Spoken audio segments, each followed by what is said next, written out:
Hi everyone, welcome back to my channel. Today I've got a video that's a little bit different to anything else that I have done before, but I put a poll on my Insta stories asking if you'd be interested in seeing my healthy food recipes. So the poll came out with an unbelievable amount of people voting in favor of the healthy food video. So here we are today, and I'm so excited about doing this. I love cooking. So today is Sunday, and Sundays you can usually find me in my kitchen because I love to meal prep for the week, and yeah, it's therapeutic for me to be in the kitchen. So as much as my meals and my diet is very healthy, it's also extremely tasty, which is why I wanted to share some things with you. So it is now first thing in the morning, and I've been up for a little while and I'm actually really hungry. So I'm going to be prepping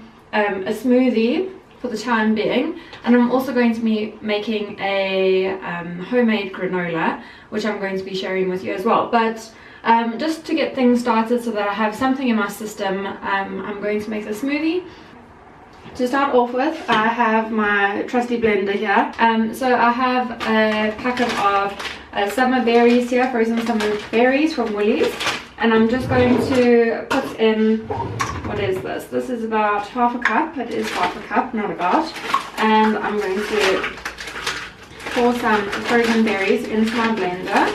I'm just going to add a little bit more, I think, because I love these frozen berries, and they're all full of antioxidants, especially blueberries. So I've got some frozen blueberries here that I want to use up because they've been taking space in my freezer.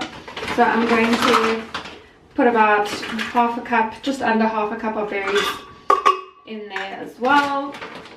Then I'm going to go in with a banana. So I've just got one banana here. The best way I can recommend that you use a banana in your smoothie is by slicing it up and freezing it. So generally on Sundays, when I have a little bit of time, I'll chop up some bananas and I'll put them in a Ziploc bag or a container, and I'll put them in the freezer because it just makes things a lot quicker and easier during the week, because I really don't have time to be chopping bananas and whatever. But as I mentioned, then you get a creamier kind of texture out of them when you put them in the blender. I don't know why. Perhaps you know why, and if you do, please leave a comment down below. I'm going to also be adding some granadillas. I've put 2 granadillas in there, and what I'm also going to do is I've got a bag of strawberry protein powder, and I think it's quite important to have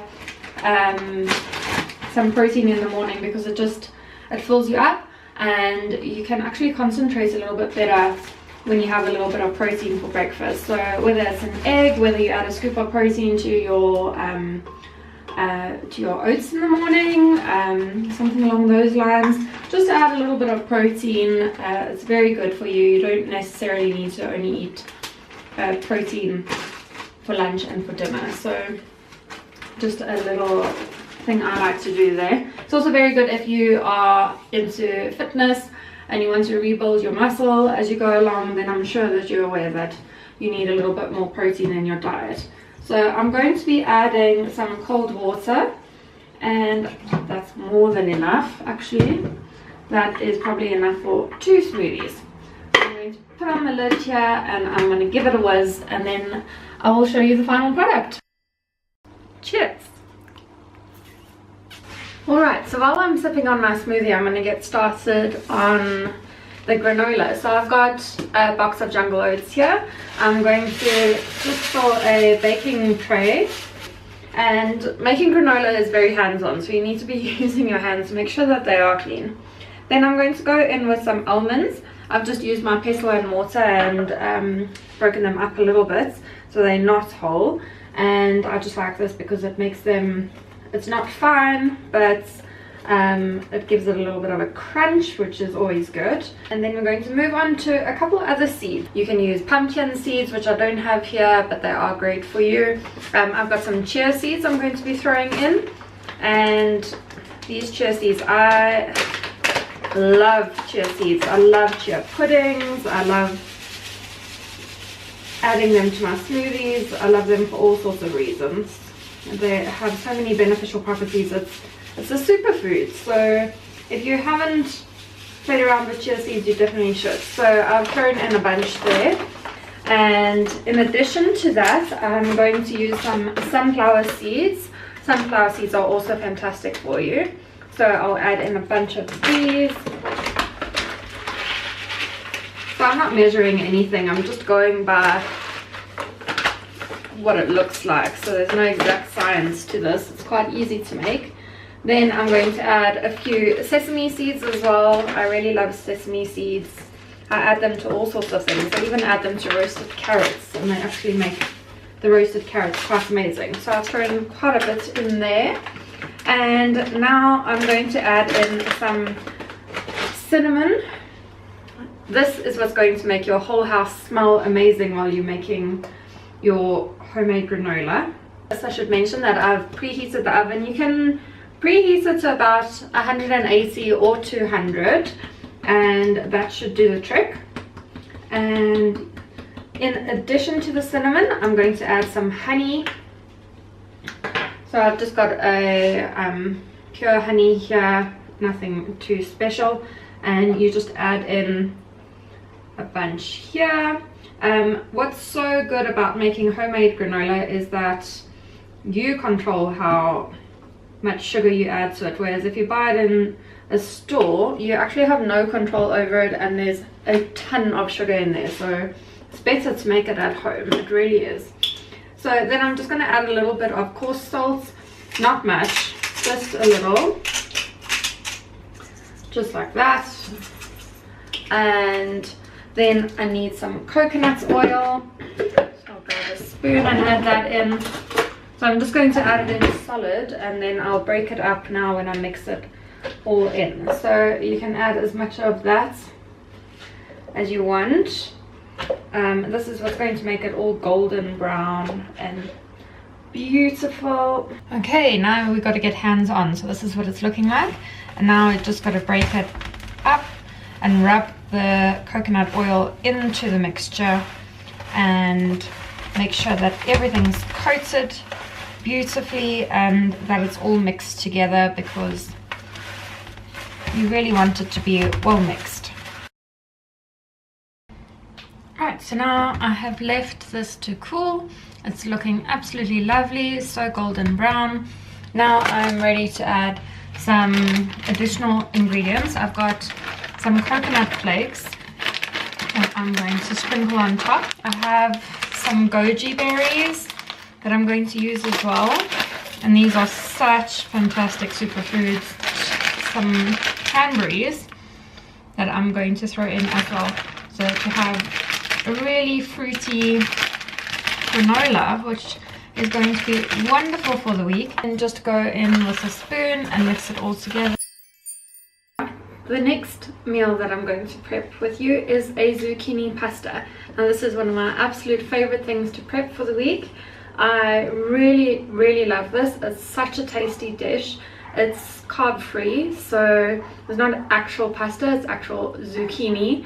And the way that I go about making the zucchini into a pasta is by using a potato peeler. I know it sounds ridiculous, but I simply just grate along the zucchini so that you end up with these almost fettuccine-like strips, which in essence become the alternative pasta.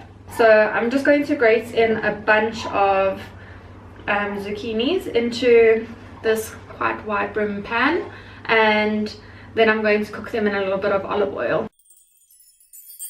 So for the sauce, I'm going to be making a tomato based sauce. It'll be a pomodoro kind of sauce. I'm just going to be popping in some olive oil into the pan, and then I have some crushed garlic and chopped onion that I'm going to pop in as well.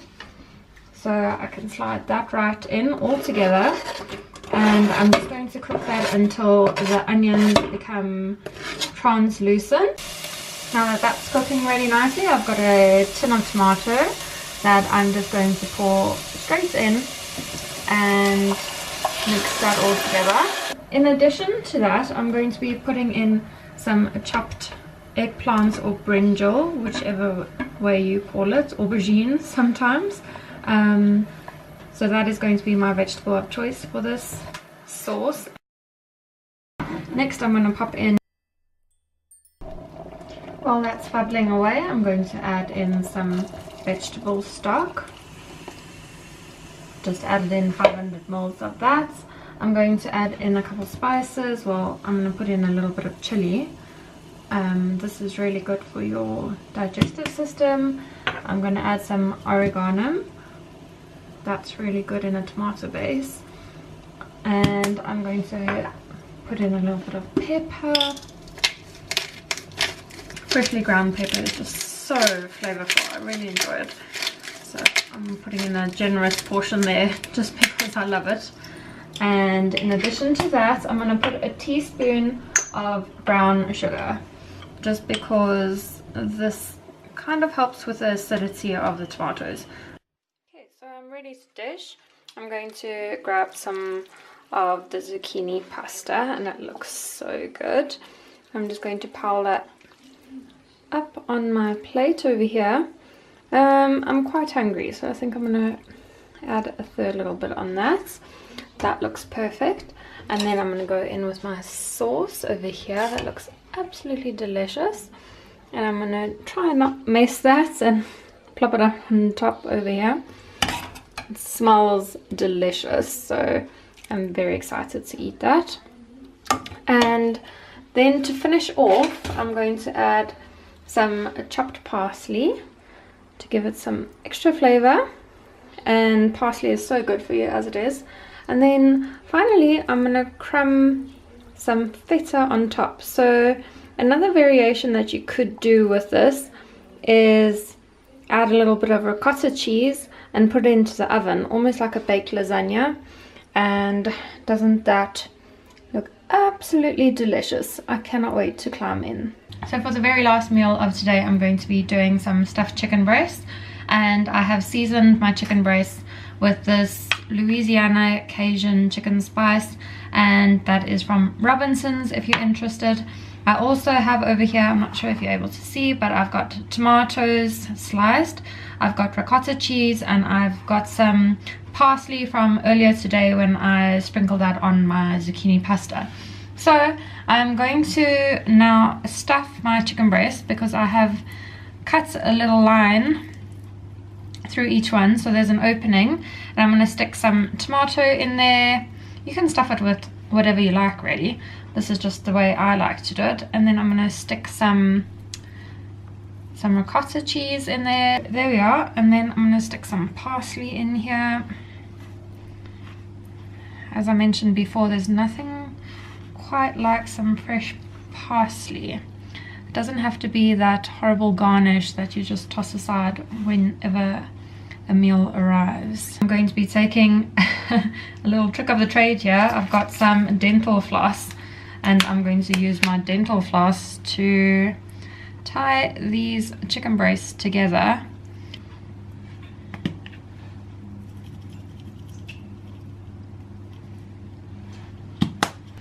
So in addition to the chicken breast, I have put in some chopped butternut, some chopped leek, and then some frozen Brussels sprouts, so that I have some veg to go with my meal. And I'm just going to drizzle some olive oil over all of that so that it can crisp quite nicely. And then I'm going to add a little bit of coarse salt as well. And I've cooked more than I'm going to eat right now, but that's so that I've got some meal prep done for the week. So there we go. I'm going to pop that in the oven. So there we are. We have the final product of tonight's dinner. I have got my stuffed chicken breast, I've got some Brussels sprouts, some fennel, and a little bit of butternut. So that's it for today's video. I really hope you enjoyed this healthy food video, and I will definitely be back with another one if that is what you like. So please give me a thumbs up so that I know that this is what you're looking for, and leave a comment down below if you'd like to see more, because I've got so many other recipes that I absolutely love and I would love to share with you. And I've got a lot of snack recipes that I really enjoy as well. So let me know down below what you'd like to see next, and I will see you again soon. Bye!